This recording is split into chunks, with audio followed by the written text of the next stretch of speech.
Hi everyone, welcome back to another episode of Trinis Abroad. If you missed any of our earlier episodes, feel free to check it out on YouTube. We have a full list of all the podcast episodes. This episode is number 8, and yes, we have recorded a lot so far, so feel free to check it out. This episode is entitled Exploring Canada. And for our first question, what new foods have we tried? So, moving to any country comes with learning and appreciating its unique culture, and that comes with its unique cuisine. So, Canada has a lot of signature dishes, and the most popular one is that of poutine. So, for those who don't know what poutine is, it's basically some fries with some gravy and cheese curds, and it can be either savory, it could be sweet, and you can mix and match different types of seasonings. For me personally, unfortunately, I'm not a big fan of poutine. I've tried various different types, but I would say there's only one type of poutine that I really liked, and that's the one that I found in Blue Mountain. But I've heard that, if you want to try authentic poutine, then you have to go to Quebec. Canada is also known for maple syrup. I mean, if you ever tasted maple syrup from Canada, I fell in love with it from the get-go. I also use it in my coffee. The maple syrup that we use is the organic Kirtland, which you get in Costco, and it has the nice amber flavor, and I tend to have it on a daily basis. So, for those who don't know what maple syrup is, it is the Canadian version of a sweetener. So, growing up in Trinidad, we didn't have access to maple syrup. I believe what we used to use as a liquid sweetener would either be honey or in the grocery, there's agave. So I remember growing up using agave. And when we first moved here, I was thinking, okay, I'm going to get agave when I move here. And it's actually rarely seen in the grocery. It's in those specialty aisles and it's very, very expensive. So that was how I was able to finally get introduced to maple syrup. And I also fell in love with it. We use it in everything. We use it in, as Suran said, in our coffee, in our drinks. We use it as well to make a lot of sauces, and honestly it's the best thing ever. Also too, when our family and our friends come to visit, we take them to the grocery stores and they are amazed by the variety of different fruits and vegetables that they see at the grocery store. And the shocking thing is it's at a reasonable price. It's not going to break your pocket. It's fresh, it's organic. You could actually incorporate them into your daily lifestyle, small snacks, meals, and even baking. Canada is the land of immigrants, and that means we have a wealth of different types of cuisine. So whether you are into your Indian dishes, Thai, Filipino, Mediterranean, you name it, Canada has it. And what I like is that you can also buy a lot of the authentic ingredients and even the seasonings in specialty grocery stores, and you can even make it at home. So for us personally, we love Asian and Thai, and we're always looking to buy those types of ingredients and dine at those restaurants. Question number 2, how did we start exploring Canada and finding new places to visit? Well, Canada was fairly new to us, and we were looking at different directions, what's happening, what is new here, different pop-up shops. And if you've listened to our previous episodes, we know that it's seasonal. So there's a lot of seasonal things that happen during the different seasons, a lot of pop-up shops, a lot of activities and stuff to do. So what we actually did was we went onto social media. We were looking at TikTok and Instagram, Facebook, and people making reels about different things to do. There's also websites and apps available for, let's say, for instance, what's happening this weekend in your area. Remember, Canada is huge, so we have localized websites to different towns, cities, and small markets. Because we were all new and we were looking at things to do, we were actually going in different directions, like every month. Like once a month, we would take a drive in one direction, north, east, west, south. And obviously, we wanted to do the normal touristy stuff, like go to CN Tower, go to the Ripley's Museum, visit Niagara. As Anthony just mentioned, go to Blue Mountain. In the different seasons, these things may be like populated. What we were really looking at is like things new to us, which aren't the most popular things to do. So like you're going to different parks, pop-up shops, St. Jacobs, Kitchener, Waterloo. We're going in different directions and really exploring these small towns because they have a lot of activities and the seasons are very limited. They change very frequently. Our favorite season is fall, And I could say that fall is just a couple weeks, maybe 1 month for the max. Because in fall, you want to experience the fall colors. You want to take these long drives, these scenic routes. You want to go, you want to play with the leaves. And then, if you're lucky enough, you could experience this. But winter is soon approaching. There's a lot of rain, a lot of cold. So you don't want to be outside for too long. Fall brings this cozy weather, blankets, and pumpkin spice and everything nice. And one thing I want to mention is that Canada is very cold, so it's like winter for most of the time, depending on what province and which city that you are in. We are in Southern Ontario, Mississauga, GTA area, and we get a nice dose of the weather. So it isn't as cold and as snowy where we are, but we do want to take drives and stuff. So that's something that we really want to mention. As a newcomer, make best use of the different seasons because they are very limited and there are a lot of things to do depending on which season that you choose. One of the other places to explore is that of the provincial parks. So, one of the benefits of becoming a Canadian citizen is that you can gain access to the provincial parks for free for 1 year.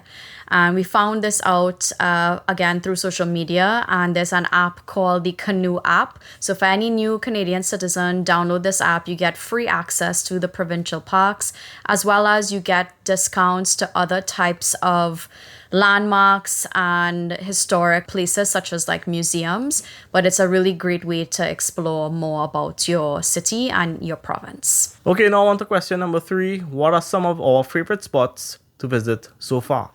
So for me, my favorite time of the year to go out and explore is what we call the Burr months. So between September to December, those are my favorite months.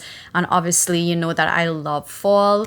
And if you're an avid lover of the outdoors and if you love going to the provincial parks, you have to just see the parks in fall. The colors are just unreal. There's nothing like that landscape.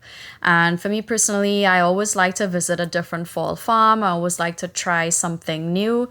And it's just a nice time of the year. The weather's pretty good. It's cool, but it's still manageable. There's some sun and everything between the pumpkin spice, it's just a nice time of the year. So as we are quickly approaching the colder months, I would say one of our fondest memories we've had during winter is spending some time in the Blue Mountain area. If you've never been there, you definitely need to go. We ended up spending about almost a week in December in Blue Mountain. If you ever go there, it's so beautiful when the mountains are covered in snow. If you're a fan of skiing and snowboarding as well, then that's definitely for you. But just seeing the landscape, the mountains covered in snow, the cozy vibes, the hot chocolates, it was just a sight to see. So that was one of our fondest memories during the winter time. So there's a difference between sightseeing as a tourist as opposed to sightseeing as a resident, which we currently are. Something that is really different is that we tend to move away from the high traffic areas, the populated areas, the dense areas of where tourist activity is, like the Toronto, CN Towers, Niagara. And we tend to find small nooks and exploring new towns. So for me, I'm an avid fan of coffee and I really want to try different coffee spots. Here, there's a lot. And coffee spots seem to be more, localized to different areas. One of my favorites is Dark Horse. They have a lot of new locations now compared to when we just started. I frequently visit the Toronto locations because I like coffee and I like to buy their beans. A lot of different places that I personally like to visit is like Lakeshore. I grab my coffee, I sit with my chair. It's so peaceful and relaxing just to see the lakes and stuff because here in Canada, we don't have beaches. We're not exposed to the ocean, but we're exposed to a lot of lakes. So there's a lot of lake life and a lot of lakes in and around the GTA area and all over Canada. I think if you take 15-minute drive in any direction, you're going to approach a lake. Question number 4. What new hobbies or activities have we picked up since moving here? So in Canada, we tried skiing, we tried hiking. Earlier this year, we did snow tubing for the second time. I have yet to try snowshoeing, which is something that I really want to do in those cold winter times. It's like hiking with rackets at the bottom of your feet going through a trail, which seems exciting if you like the outdoors and if you like cold. Something that we wasn't really interested in back home in Trinidad was Halloween. If you ever saw our Halloween content, it's something that we really like and something we really enjoy.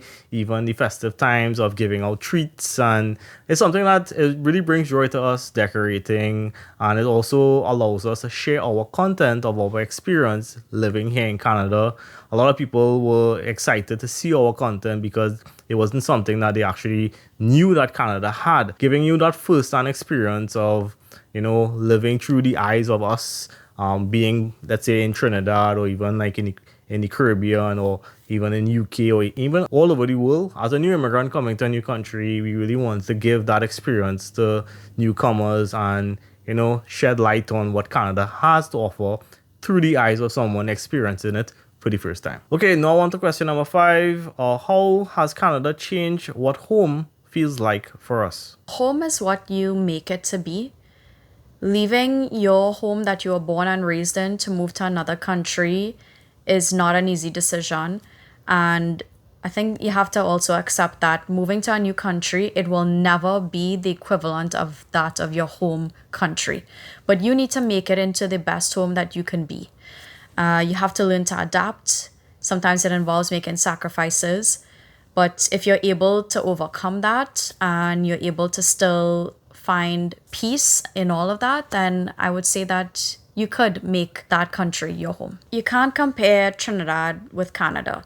They are two completely different countries. Each country has their pros and each country has their cons. But in the 5 years that we have lived here in Canada, what I would say is that Canada is definitely a much faster paced life, especially the work life. Time management is important. You would find that sometimes, you don't have enough time in the day here to do a lot of things.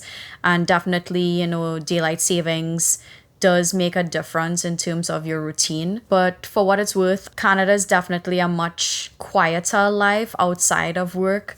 When I think back of Trinidad, Trinidad, because we're a relatively smaller country, we grew up surrounded by people, sometimes there's a lot of noise and, the occasional bacchanal. I just find it's a little bit more laid back here.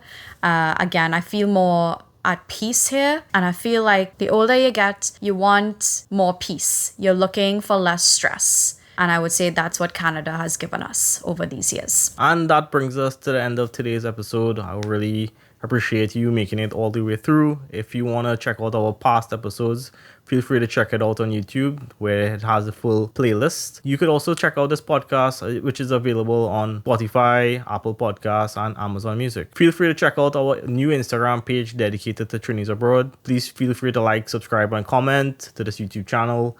And we'll see you next time for another episode of Trinis Abroad. Thank you and good night. Bye.